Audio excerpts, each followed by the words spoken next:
Hey everyone, today we're going to talk about something really important, resilience, specifically for anyone who's navigating a really tough career transition right now. This is all about reframing this difficult moment and finding that strength you've got inside. So let's dive in. So let's just be real for a second. Are you in a difficult spot? Maybe you recently lost your job, or maybe you're a new grad just trying to find your footing in this crazy market. It can feel incredibly challenging. We're here to walk through that with you.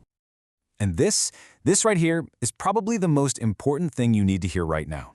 This period, it's a transition, not a final destination. It is not a reflection of who you are or what you're worth. It's actually an opportunity, a moment to forge some serious new strength. Okay, so let's talk to those of you who've been in the game for a while, the experienced pros. If you've recently lost a job, there's a really powerful way to think about this. Don't see it as a setback, see it as a strategic retreat. Man, this quote just gets right to the heart of it, doesn't it? A job title, that's temporary. But your skill, your experience, the wisdom you've earned, that stuff is permanent. It's so crucial to remember that. You only lost a label, not your actual value. And this is a perfect way to visualize it.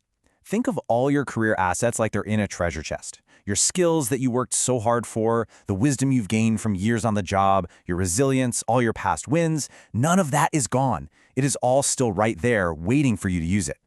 So this isn't just a waiting period. Think of it as a forced but valuable opportunity. It's a chance to stop, take a breath, and actually recalibrate your internal compass. You get to ask yourself, okay, where do I really want to go next? What's actually important to me now? All right, now let's pivot to those who are just starting their journey.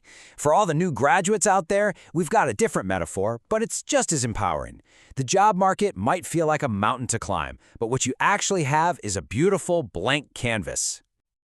I absolutely love this shift in perspective. Instead of thinking about what you don't have, years of experience, think about the freedom that gives you. You've got a blank canvas. That means you can be innovative, you can be agile, you can create something totally new without being stuck in the old ways of doing things. And this is where the rubber meets the road. This isn't about waiting around for someone to give you a yes. It's about getting out there and building proof of what you can do. Go master a skill that companies are desperate for. Start your own project to show you've got initiative. Volunteer and solve a real problem. You're literally building the resume of the person they're going to be thrilled to hire.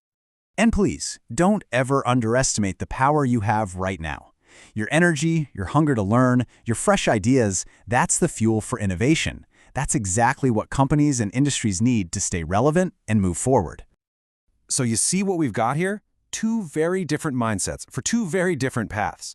The seasoned pro is on a strategic retreat, and the new grad has a wide-open blank canvas.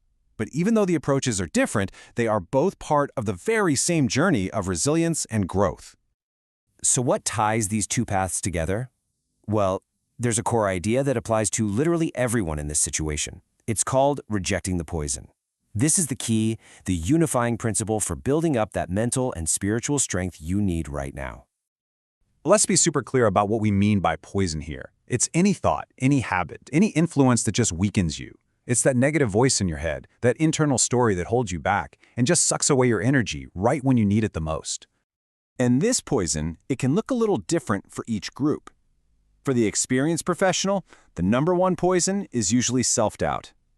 Questioning everything you've ever accomplished. For the new graduate, it's often stagnation, that feeling of being stuck, which leads to doing nothing at all. Rejecting these is step one. So, you've rejected the poison. What's next? Well, now it's about taking back the pen. You are not a victim of your circumstances. You are the author of your next chapter. It's time to start writing your comeback story. This is a call to action. From this moment on, let every single choice you make, every new skill you practice, every person you connect with, every project you start, let it be a conscious act that awakens and builds up that inner strength. And let's end on this incredible thought. The resilience you are building right now, the character that's being forged in this fire, it's going to make your future success so much more powerful, so much more meaningful. This isn't just an ending, it's the setup for an amazing next act. And that leaves us with the ultimate question. This isn't something that just happens to you. It's something you create. The pen is officially in your hand. So, what will your comeback story be?